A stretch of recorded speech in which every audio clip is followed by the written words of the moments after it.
Subscribe कीजिए sonic octaves kids channel को और बेल आइकॉन दबाइए नए कार्टून वीडियो सबसे पहले देखने के लिए। बच्चों, इस कहानी का नाम है रहस्यमय तालाब। ये कई साल पहले की कहानी है।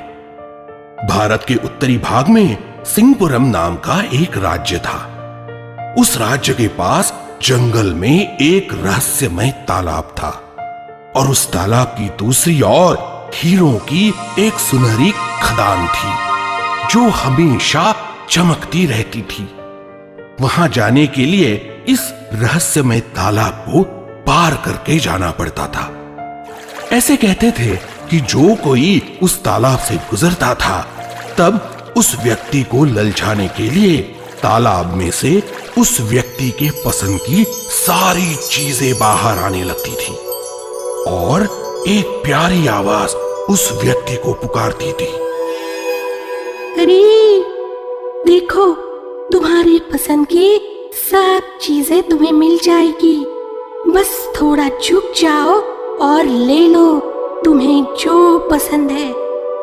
जितना चाहे उतना ले लो, सब तुम्हारा ही है। जैसे ही लालच में आकर वह व्यक्ति झुककर किसी भी चीज को लेने के लिए हाथ बढ़ाता था तो वह तालाब उस व्यक्ति को खींच लेता था और अपने में निगल लेता था।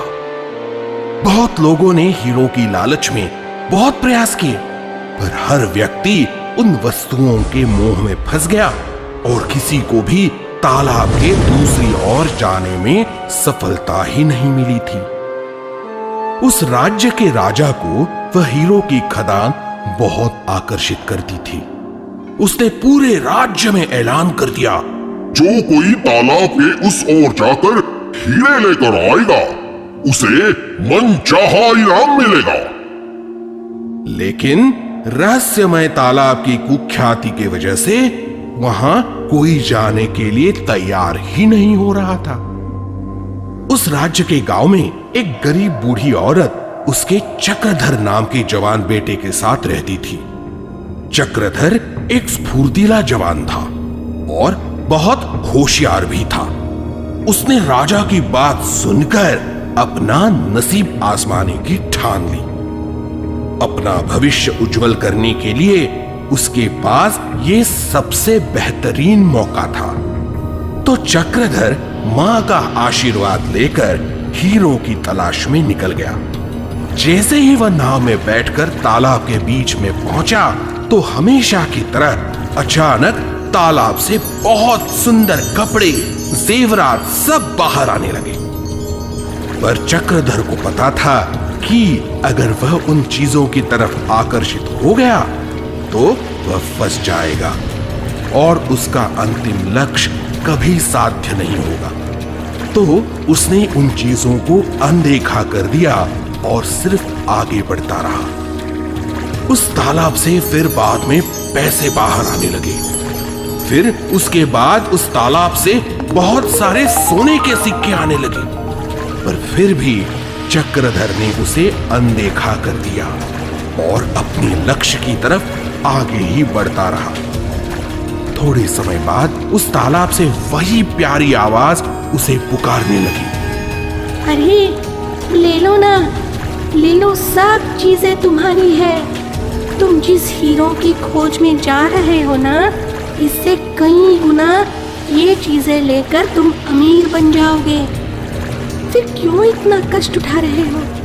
आगे गए तो बहुत संकट है, तो समझदारी से काम लो। ये पूरा धन इस नाव में रखकर वापस लौट जाओ, इसमें ही तुम्हारी भलाई है। नहीं तो आगे बहुत खतरा है। चक्रधर को न पैसे का लालच लुभाता है न कोई खतरे का डर। वह अपने लक्ष्य की ओर आगे ही बढ़ता रहता है और तालाब को पार कर लेता है।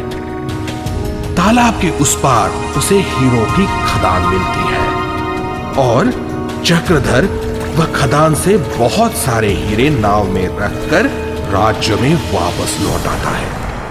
राजा उन हीरों को देखकर बहुत खुश हो जाता है और बोलता है, वाह, अद्भुत! जो राज्य के शूरवीर योद्धा नहीं कर पाए वह तुमने कैसे किया? मैं तुम पर बहुत प्रसन्न हूं। बोलो, तुम्हें क्या चाहिए? तुम जो कहोगे मैं तुम्हें दे दूंगा।